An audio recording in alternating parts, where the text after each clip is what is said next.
Chapter 3. Meanwhile, back at the ranch. That is, what happens when an experiencer returns to this life. So what changes in a person after a near-death experience? What is the before and after difference? How can one tell afterwards that there has been a near-death experience? Does it make a difference? The most unusual and defining characteristic is what happens to the human brain. In virtually every case other than drowning in freezing water where temperature plays a part, 3 to 5 minutes without oxygen is permanently damaging. Strikingly, when undergoing a near-death experience, there is no brain damage no matter how long the oxygen deprivation has been. Moreover, in a near-death experience, there is brain enhancement. In virtually every case, IQ goes up by 20 to 30 points and is especially pronounced in child experiencers. They all become more creative and innovative. Experiencers often exhibit a form of disassociation. They are more prone to be able to turn the world off and on at will. Things just don't bother them as much, and they can look objectively at silly foibles or at horrific acts or tantrums around them with an observer's discipline. There is an acceptance that perfection is or is not present in situations, and that this is okay, not worthy of bringing to stress, argument, or even undue happiness. It can be recognition of the fact that an event is not... I'm going to start that paragraph over. Experiencers often exhibit a form of disassociation. They are more prone to be able to turn the world off and on at will. Things just don't bother them much, and they can look objectively at silly foibles or at horrific acts or tantrums around them with an observer's discipline. There is an acceptance that perfection is or is not present in situations, and that this is okay, not worthy of bringing stress, argument, or even undue happiness. It can be recognition of the fact that an event is not an isolated phenomenon, but rather part of an evolving journey, and in that way, acceptable. Disassociation used to be viewed by psychiatrists as a negative dropping out of society, but it is now understood as often as not to be being a tempering maturity. People who have come back from a near-death experience are seldom happy about it. They feel they might have been rejected by heaven, have to squeeze back into their bodies, and don't fit here anymore, and that they are leaving the good life to come back to the burdensome life. People who have had near-death experiences make profound and substantive changes in their lives when they return from their experiences. Attitude changes, behavior changes, personality changes. Literally, they are never the same again. Stress often seems to vanish. They have a surer sense of self, a confidence in themselves, and in the fact that things are as they should be. They become kinder to others and more accepting of others' failures and quirks. They strongly want to be of help, attentive to what others may be saying or needing, even without the use of words. They are more perceptive, and they are less anxious or worry-prone. Those who have been to the other side also return with a great love of nature and the universe. Their quest for knowledge is attuned to science and the quantum makeup of the universe. They have an almost insatiable appetite for understanding how the physical world works, how it all fits together. As to their new likes and personal satisfactions, they find a new harmony in being in communion with nature and a new deep realization of the beauty of their natural environment. Competition and consumerism hold little interest, and there is little desire or satisfaction in the accumulation of wealth or goodies, toys.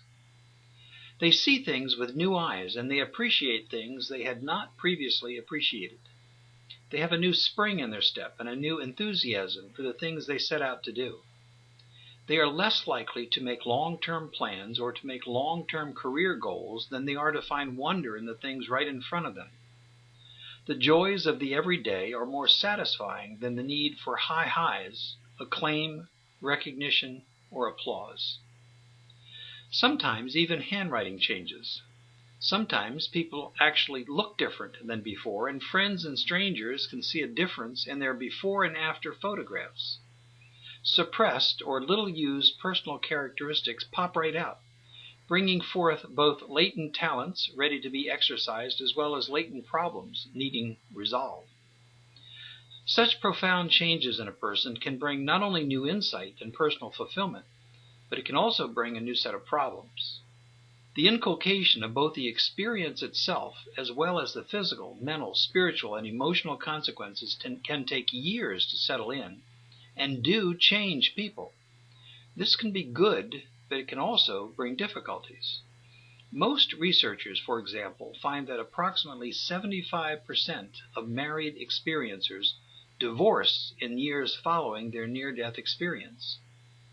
Roseanne Christian, Ph.D., LPC, in September 2005, confirmed the findings of several previous researchers. He said this: "Prior to my study, no one had conducted a quantitative study specific to the issues of marital satisfaction and stability, and therefore the number 75% being used had not been supported through scientific research.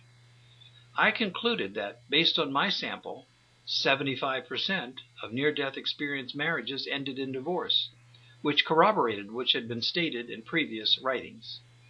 Obviously, the effect on experiencers' families can also be substantial when they attribute the experiencer's changed personality to have become aloof, uncaring, and uninterested any longer in them, more attuned and flirtatious with others, or now unloving toward them.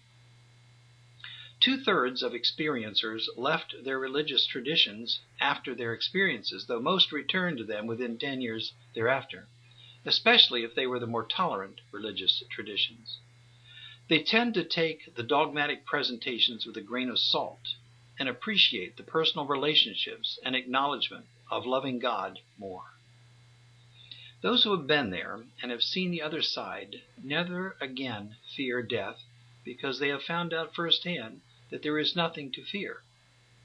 They trust the fact of an afterlife, and they no longer have any doubts about the goodness and immense love that is God.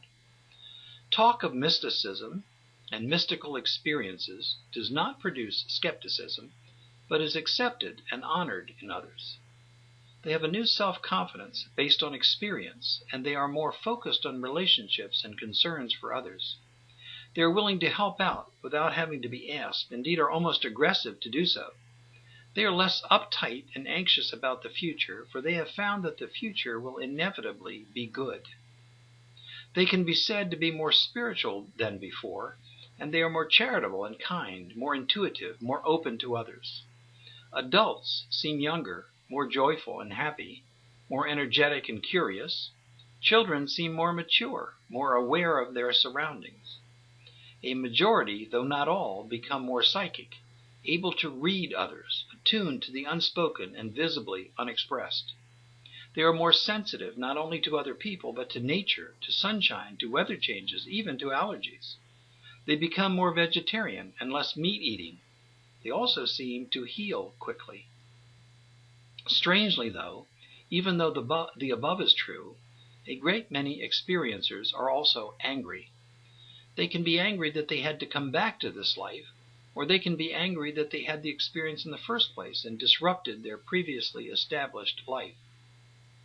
PMH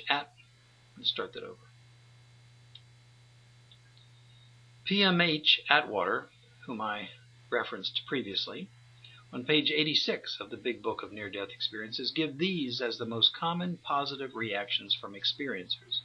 These are their positive reactions.